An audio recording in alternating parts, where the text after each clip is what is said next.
What is up, Sooner Nation? I am Casey Mallon, and you are now, come on, get with me, in a Sooner state of mind. Make sure you subscribe on Apple Podcast, Spotify, Google Play, and Amazon Music.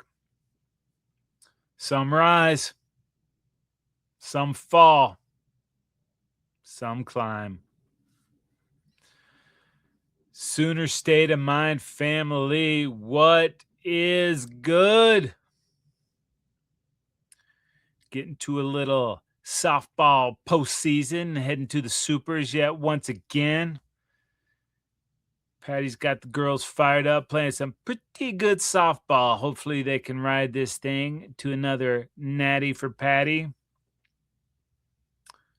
Sooner baseball doing well too. Looking to get to the show. Want to wish those cats the best of luck moving forward, and hopefully we got a couple chips leading us into football season. But you know what? We got our dude coming back, John Mateer. And I did a deep dive because I have time. That's what I do. And I went back and looked at all his Washington State games because I wanted to see what that film looked like, because last year started the season incredible and then broke the thumb and then really wasn't the same. Has some footwork issue. I wanted to go back and see if that was just a last year thing, an anomaly, or that's, something that we're going to have to deal with. I'm going to let you know once we get into some of this. I'm going to go ahead and break this down game by game. A couple things that I did, like at least one passing touchdown in every game in 2024 for the Cougs, and only one game without a rushing touchdown. Production all over the place. Speaking of rushing, only 2 games where he was held under 40 rush yards. There is a lot there, and we're going to get into it in a little bit. And in 2024, 5 games with at least 5 touchdowns. Plenty of production there for our guy, John Mateer. So let's get back to the start of 2024. His first career start at Washington State was a win against Portland State, and they put it on those cats 70-30.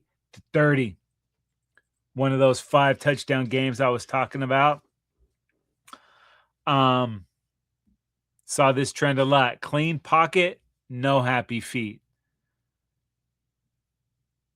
Tons of arm strength. I mean, tons of arm strength. I think there's still a lot to get from Mateer out of the run game if we can block better. He was very productive with some – it was poor blocking most of the season. And if we can block better, this cat is going to put up some insane rushing numbers. Against Portland State, 11-17, almost 65% completion percentage, 352 yards, 5 touchdowns, 0 interceptions, 2 rushes for 55 yards and a touchdown. Say, oh, it's Portland State. I get it. Okay. Next week against Texas Tech, Cougs won this one 37-16. And in this game, Mateer really struggled early, and you saw a lot of the happy feet when the throwing got difficult, which I did not appreciate, but kind of goes with the territory. Started out 2-9 with an interception.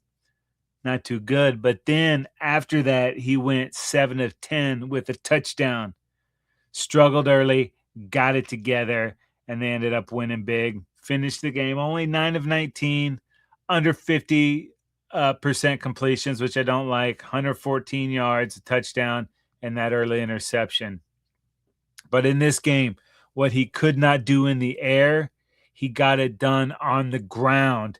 21 rushes, 197 yards, and a touchdown. So even when the pass game wasn't working, he found a way to lead this team to a big victory. So sometimes it's not going to go well, and he was able to find a way to get it done on the ground. 21, won almost 200 yards, people. And then up next, it was Washington, the Apple Cup. And the Cougs won that one 24-19. Now we're trending in the wrong direction with some of the footwork. This was the first game I saw that some of those throws where he leaves his feet and hucks it. I do not like that at all. Got to tell you right now. But in this game and against lesser talent, he could somewhat get away with that. It did not go over well in the SEC last year. That's something he's got to work on. And in this game against Washington, 17-34, completion percentage is just 50%, but 245, a touchdown and an interception. 16 rushes for 62 yards and 2 touchdowns. And once again, it wasn't pretty, but he did enough to get the win. And in this game against their biggest rival. And there's something to be said for that, a way to get a win against the hated ones, even when you don't have your best stuff. That's leadership. That's playing the quarterback position at a high level. So got to like that, regardless what the numbers were. The only thing you care about at the end of the day is getting the win. And then up next, it was San Jose State. Cougs won this one in double overtime, 54-52. What stood out to me in this game, dude is just a playmaker.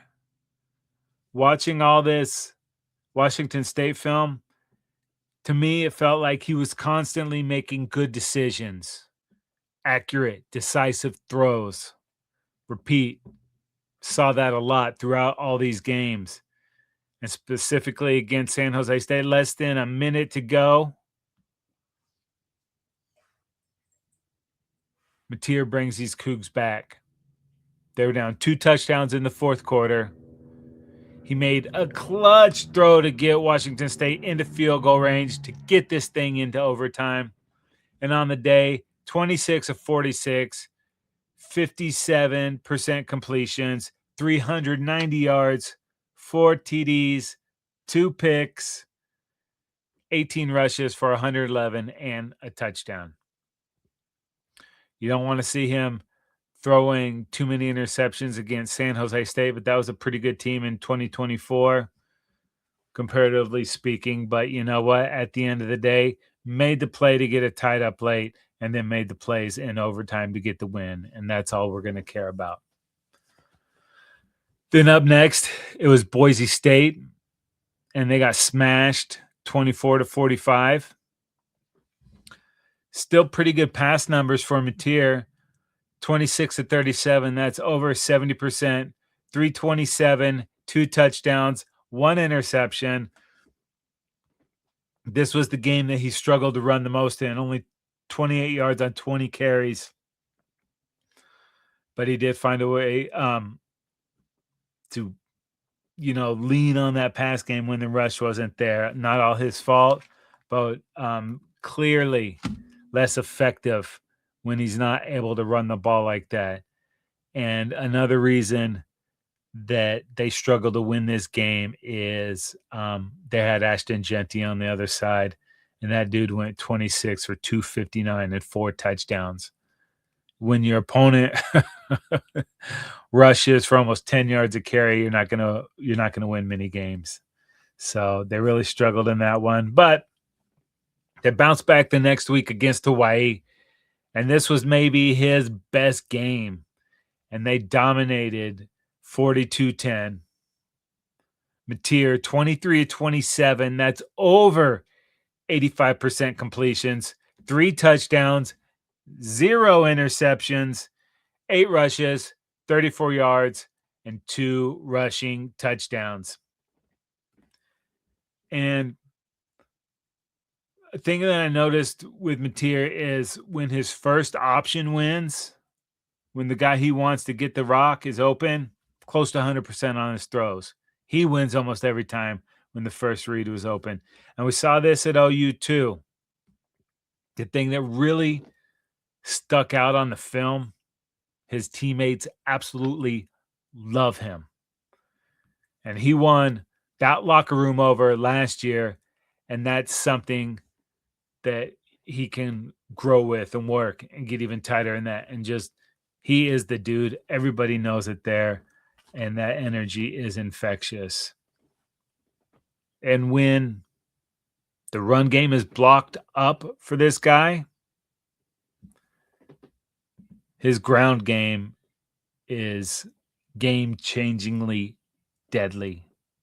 It's damn near unstoppable. And we'll hit that in a little bit too, but I think there's going to be a lot of opportunity there. Then follows that up with a big win against San Diego State, 29-26. Another pretty good game for Mateer, 19-27, over 70%, 257 yards, 2 touchdowns, no interceptions, 21 of 42 on the ground, 2 touchdowns. Not a lot of yards per carry, but 2 scores on the ground. And in this game, Mateer leads 2 fourth quarter touchdown drives in the comeback victory. And when they rolled Mateer out and got him in space, super effective. We saw a little bit of that, but even when we rolled him out last year, it wasn't clean. If we can get that stuff cleaned up this year, he was very effective when they ran that at Washington State. So able to move him around, create clear spaces for him, highly productive. Leg strength is pretty crazy too by this guy. If you saw him at the Luke Combs concert, dude is pretty yoked, right? Another thing, like 4th and goal, under center, people. QB keeper breaks off some would-be Aztec tacklers, touchdown, Mateer. And also in this game, a bunch of good throws against Chris Johnson, who just got drafted in the NFL. It's a high-quality cornerback, and Mateer ate his lunch on several plays. Once again, clean pocket, great footwork. Clean pocket, great pocket presence. The way he moves, man, it was awesome to see. Great field vision. When this dude had time, his accuracy, next level. We saw Washington State do that. Kept him upright and clean, looked downfield the whole time, had some very nice throws because of it. Talked about the strength. In fourth quarter, that strength was on full display. Cougs had a 2nd and 12. Dude fights off what should have been a sack. Breaks off of about 3 defenders. We saw that in the Michigan game last year. Saw him do that a bunch of times at Washington State. Should have been a sack. Instead, turns it into a 20-yard run for a critical first down to keep that drive alive. And that drive became the game-winning drive. Instead of a 3rd and forever, gets the big run. That big run turned it into a big drive. And that big drive turned in the game-winning score. What you saw throughout all these games is dude is a playmaker. It's all over the film. And his intangibles, the thing that he brings, like that escapability, the moxie, whatever you want to call it, that makes you forget about some of the mechanical stuff that doesn't look great. And then when I was watching all this Washington State games, you can see exactly what it was that made the OU football brass say, this is our dude. It's clear from the gameplay. It's all over the film. And the more I watched Mateer, and I know I'm about to say some crazy shit right here, but the more he reminded me of the love child of Baker Mayfield and Tim Tebow. Has a lot of that Baker personality stuff, that infectious energy, getting hyped up, and then the ground game with a little blocking. It really opens everything up. And I know Mayfield and Tebow are two of the best college QBs to ever do it. And I know the competition at Washington State was not the SEC. But the special things that this cat does cannot be coached.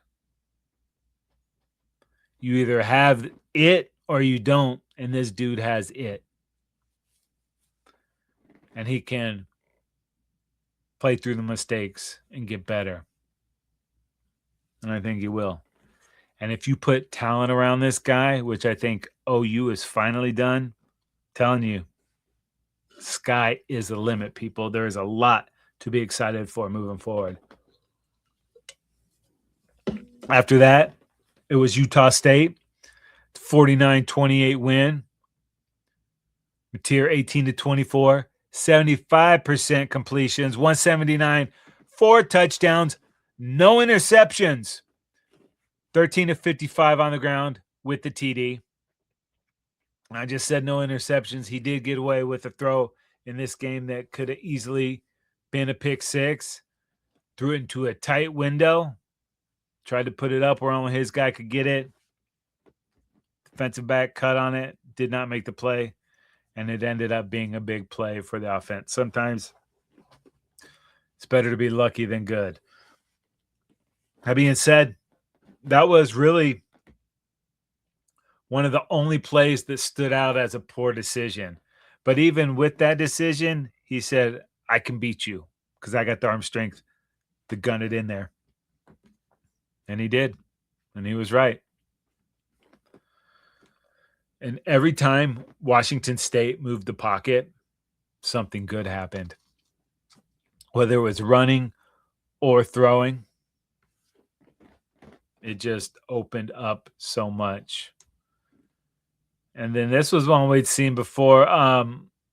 They liked the draw play. They ran it a lot. And they were running what looked like to be a draw. And Mateer got to the line of scrimmage, pulls it back, and hits a receiver. We saw that in the Bama playoff game. Oh, thought I could get through a show without talking about that. But, another good thing. Saw lots to like about the film, man. Down near the goal line, Mateer was under center quite a bit. I like that. More from the passing game, decisive and accurate, calmly going through his progressions in total command of the offense. In this game, Utah State, another play that looked like a sack, but Mateer magic turns it into a positive. More strength on display in this game inside the 5. Mateer shakes off 3 would-be tacklers, gets in the end zone, lower body strength, ridiculous. And after watching these games, I'm kind of shocked we did not have more offensive production last year in this Ben Arbuckle offense. Throughout all these games, receivers are constantly wide open, making for some clean and easy throws. And I can't believe that I'm saying this, but it's clear. It's easy to see watching these games. 2024, Washington State blocked way better than our Sooners did last year, and it's not even close. They blocked it up, gave him nice pockets to throw from. They blocked it up in the run game, and it's amazing how much better the offense functioned with the blocking that these guys did. Now, I know we were taking some lumps last year, got some young guys in there, trial by fire. I fully expect them to be much better this season, and I think we're going to see more of what was on this film for Washington State in 2024. I talked about when they move them out, rolling them out. Another time, Mateer rolls out this time to his left against his body, against his throwing arm. The whole time he's constantly looking downfield. There's some junk in the back of the end zone, but he spots an open receiver and fires it, rips it in there for a touchdown. Wasn't an easy throw. It wasn't easy to see this guy. He was buried back there, but he trusted his arm strength, let a good throw fly, and it ended up with the touchdown. Then again, near the goal line, under center, we've seen him take these in on the ground several times throughout the season. This time, play action, rolls out to his right, easy breezy touchdown. Lots of good stuff. Then up next was a brutal loss at New Mexico, 35-38. Another completely solid game from John Mateer, 25 at 36, 69% completions, 375 through the air, 4 touchdowns, no interceptions, 9 carries, 65 yards, and a touchdown. If dude is putting up those types of numbers for our Sooners next year, we're going to win a lot of football games. And in this New Mexico game, Mateer threw a 37-yard go-ahead touchdown to Kyle Williams with just over 3 minutes left in the game, only to watch that Cougs defense give up the game-winning score with 21 seconds left in the game. And yet another 5 TD, no interception game for Mateer, but it was not enough. And then seeing the type of numbers, I know the talent is different. I know. But also the players he had were different too. So it's not just like, oh, they had way better guys than the other teams. That wasn't the case a lot. But I think last year, the combination of coming back too early from the thumb injury impacted the rest of the season. I mean, I think it hurt more than he was letting on. I think it hurt his throws more than he let on. But you know what? This cat never complained, not once. But it clearly impacted his play. But he was going to go out there and rip it anyways, and you got to commend that. Broken thumb on your throwing hand and the pressure of the gig. I mean, not only is there bigger talent in SEC, but you don't get much bigger than one of the biggest blue bloods on the planet. And when you think of the legacy of that position at Oklahoma, talk about how spoiled we've been for the last 20 years. Are you kidding me? The line of quarterbacks, it's not the easiest to go in and be that dude in Norman. And I think on some level that got to Mateer last year. It's damn near impossible to anticipate, to know how that big of jump is going to feel, even though he was fully aware of where he was going, what he was doing. It's not easy to be the quarterback at Oklahoma. It is a lot. And then it's not going your way, and you feel the wrath of, I think it's a small percentage of the fan base, but they're loud. Can't help but hear it sometimes. And I think all that impacted his play. But I think mostly it was the thumb injury. But he's got that under his belt now. He's learned from it. He's grown from it. And I think that is going to help him take a huge step forward in 2026. And another thing you saw all over the Washington State film, and we saw it at times, was his confidence, man, that he was playing with at Washington State, off the charts. Like, it jumps off the film. And he had that in moments, but couldn't bounce back sometimes. And I think with last year behind him, it's going to help him moving forward. And then, unfortunately, it was back-to-back losses for Mateer and those Cougs. Yet another last-second loss. This one, a 55-yard field goal to give the Beavers, big Beaver fans, 38-35 win. Mateer, 17-23, 74% completions, 250, 2 TDs, 0 interceptions, 14 carries, 75 yards, 2 touchdowns. You got to hope that that's good enough to win some games, and normally it would be. And then his last game at Washington State, a 15-14 loss to Wyoming. Tough, grimy defensive battle. 16-22, 73% completions, 182 yards, touchdown, 1 interception, although that interception came in desperation time, just kind of heaved it at the end, trying to make something happen with no time left on the clock.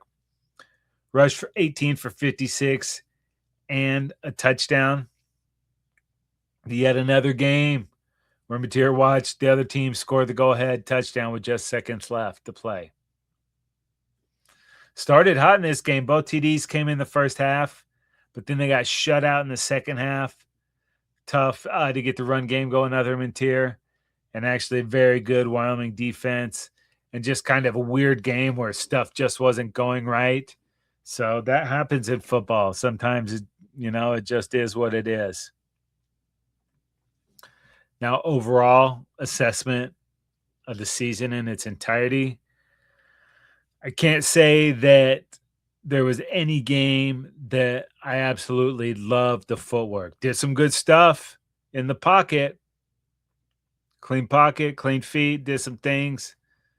But he's got so much arm strength that I think the feet are just kind of what they are at this point.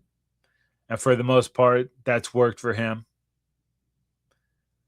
But despite those happy feet, like I said, when he had a clean pocket, the footwork was pretty good. It's more the throwing motion. The legs on it is kind of weird. But clean pocket, footwork was good, borderline great. Went through his progressions, looking for a receiver. When he had a clean pocket, everything was solid, accurate, tight window throws. And overall, I think great pocket presence. If we can do a little bit better for him up front next year, it's going to have a huge impact. And when it's a called pass play, he does want to stick with it. He continued to look downfield and try to make it happen. And arm strength and accuracy continued to show up game in, game out. And it really does, like I said, blow my mind that in this Arbuckle offense, Washington State, receivers running wide open all the time. Big plays all over the place. So hopefully, Arbuckle in the second year of installing this offense at Oklahoma with more of the players that he wants, he's molding it to what he likes to do and what Mateer likes to do. And we'll see the fruits of those labor. The thing I liked, he is able to play under center with no problem. And overall, in my opinion, I think we're going to see a lot more of the run game from Mateer this season. That's where the Tebow vibes come in, where the run game can just take over.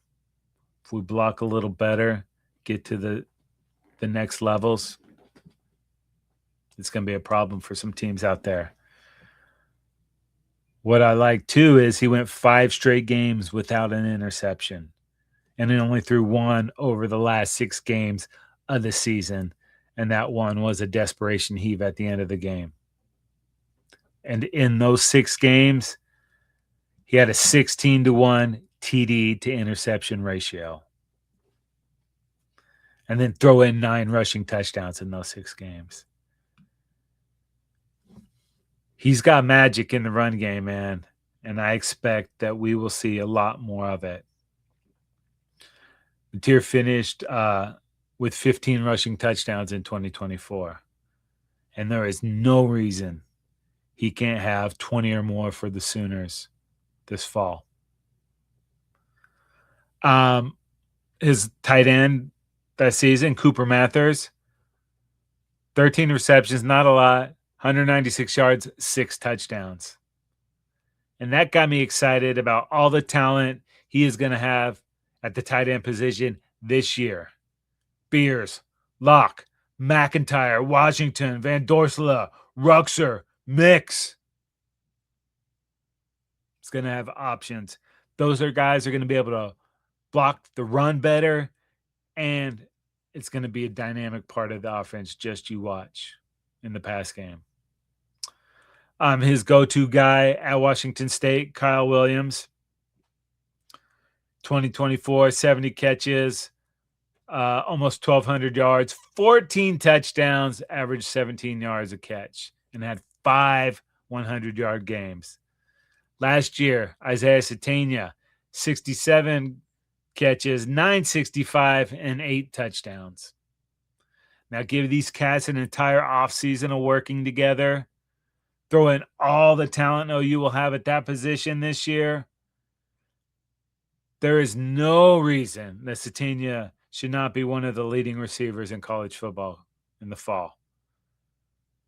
And that talent, Elijah Thomas, Trell Harris, Rogers, Pettit, Odom, Parker, Livingston, Carter, Choice, Allen.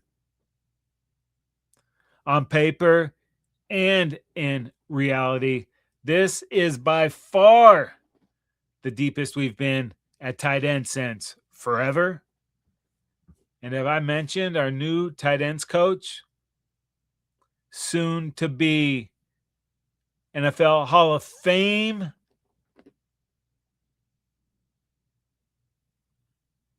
Jason Witten. Come on. Top to bottom, this is a complete 180 from last year. Now, I just reeled them off. Receiver room looks to be every bit as deep, too. And we're not even talking about running backs yet. And we look to be loaded there, too. If this team can stay healthy, I think they could have something very special brewing. I'm telling you. I believe it. Stoke levels. Definitely rising. Head on over to Believe.com. That's BLEAV.com. Go to shows. Type in Sooner State of Mind. That's Sooner State of Mind. And you are locked, my friends. Ton of great content. Every team, every topic, everywhere. Believe.com. If you want to watch Sooner State of Mind, head on over to YouTube and search the Football Dudes. We are there, people.